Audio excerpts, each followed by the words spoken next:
Saudari-saudaraku yang terkasih, apa kabar semuanya? Semoga kita selalu dalam keadaan sehat, baik, dan tetap bersemangat. Berjumpa kembali bersama saya Inspirasiku di Antara. Renungan harian Selasa 22 Juni, Pekan Biasa ke-12. Inspirasi kita dari Injil Suci menurut Matius bab 7 ayat 6 dilanjutkan ayat 12 sampai 14. Mari kita mengawali perjumpaan kita dengan tanda kemenangan Kristus. Dalam nama Bapa dan Putra dan Roh Kudus. Amin. Allah Bapa yang penuh kasih, kami bersyukur atas anugerah kehidupan yang boleh kami terima kembali hari ini. Berkat-Mu sungguh melimpah dalam hidup kami, sehingga hari ini kami boleh kembali beraktivitas. Berkati sepanjang hari ini, biarlah kasih dan rahmat-Mu menyertai kami, sehingga apa yang kami lakukan demi kemuliaan-Mu, kini dan sepanjang segala masa. Amin. Dalam nama Bapa dan Putra dan Roh Kudus. Amin. Mohon disiapkan inspirasi kita dari Injil Suci menurut Matius bab 7 ayat 6 dilanjutkan ayat 12 sampai 14. Mari kita baca bersama-sama dan kita renungkan. Dalam khotbah di bukit, Yesus berkata, "Janganlah kamu memberikan barang yang kudus kepada anjing, dan janganlah kamu melemparkan mutiaramu kepada babi, supaya jangan diinjak-injak dengan kakinya, lalu babi itu berbalik mengoyak kamu. Segala sesuatu yang kamu kehendaki diperbuat orang kepadamu, perbuatlah demikian juga kepada mereka." Itulah isi seluruh hukum Taurat dan kitab para nabi. Masukilah melalui pintu yang sempit itu, karena lebarlah pintu dan luaslah jalan yang menuju kebinasaan, dan banyak orang telah masuk melalui pintu dan jalan itu. Tetapi sempitlah pintu dan sesaklah jalan yang menuju kehidupan, dan sedikitlah orang yang menemukannya. Demikianlah Injil Tuhan. Terpujilah Kristus. Saudari-saudaraku yang terkasih, Shalom. Apa kabar semuanya? Kita tetap dalam keadaan baik dan sehat. Kita harus terus menjaga kesehatan kita di masa pandemi ini yang semakin banyak zona merah di mana-mana.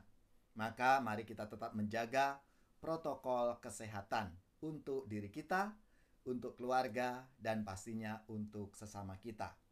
Sehingga dengan demikian kita semua mendukung program pemerintah, meskipun kita semua sudah divaksin. Ada yang baru sekali, ada yang sudah 2 kali. Tapi itu tidak menutup kemungkinan kalau kita lengah, kita tidak menjaga protokol kesehatan kita, kita bisa kembali terpapar COVID-19.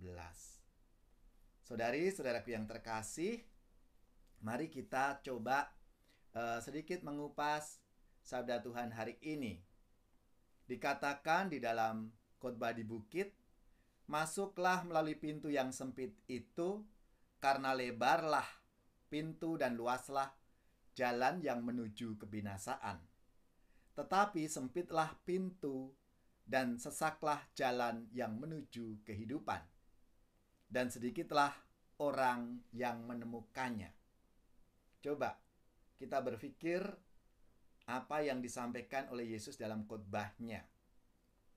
Sekilas tampak bahwa Yesus itu mendorong orang agar berani berusaha untuk memperoleh keselamatan dengan cara apa? Cara memilih pintu yang sempit itu. Artinya, jalan yang tidak enak, jalan penderitaan, yaitu jalan salib. Sebagaimana kita mengikuti Kristus, yang berarti harus siap mengikuti jalan penyangkalan diri dan memikul salib Kristus itu. Tentu saja hal ini benar, karena mengikuti Yesus Kristus berarti mengikuti jalan yang ditempuh oleh Tuhan Yesus sendiri, yakni jalan penderitaan salib. Akan tetapi, keselamatan itu sendiri akhirnya bukan usaha kita, melainkan karunia, anugerah cuma-cuma dari Allah sendiri yang telah menyelamatkan kita melalui jalan salib Tuhan Yesus Kristus. Keselamatan yang kita peroleh dari jalan kita itu karena kita berpartisipasi atau ambil bagian dalam jalan penderitaan salib yang telah ditempuh dan diselesaikan oleh Tuhan kita Yesus Kristus melalui sengsara dan wafatnya, lalu dengan kebangkitan Kristus yang kita ambil bagian di dalam kemuliaan Tuhan. Saudari-saudaraku yang terkasih, inilah makna sabda Tuhan hari ini. Kenapa kita diajak untuk ambil jalan yang sempit itu?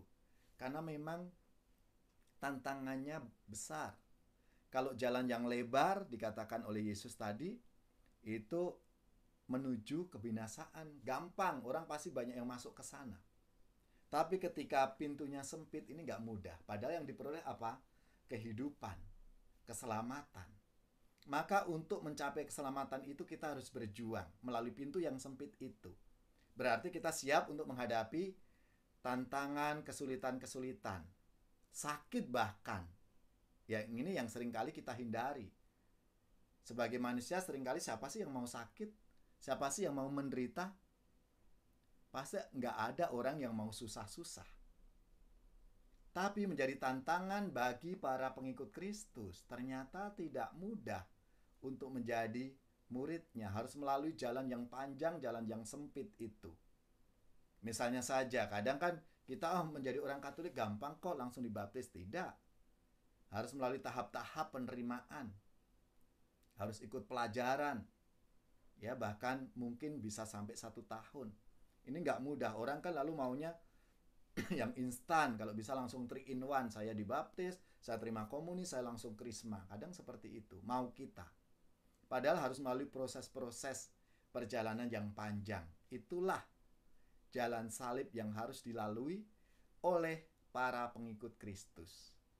Maka marilah, saudari-saudaraku yang terkasih, kita mohon rahmat-Nya supaya kita berani dan siap untuk melewati pintu yang sempit dan yang sesak itu, karena disitulah jalan menuju kehidupan, sehingga kita akan mengalami keselamatan bersama Tuhan kita Yesus Kristus. Into my heart, come into my heart, Lord Jesus, come in today, come in to stay, come into my heart, Lord Jesus. Saudari-saudaraku yang terkasih, marilah kita mengakhiri renungan kita hari ini dengan mohon berkat Tuhan.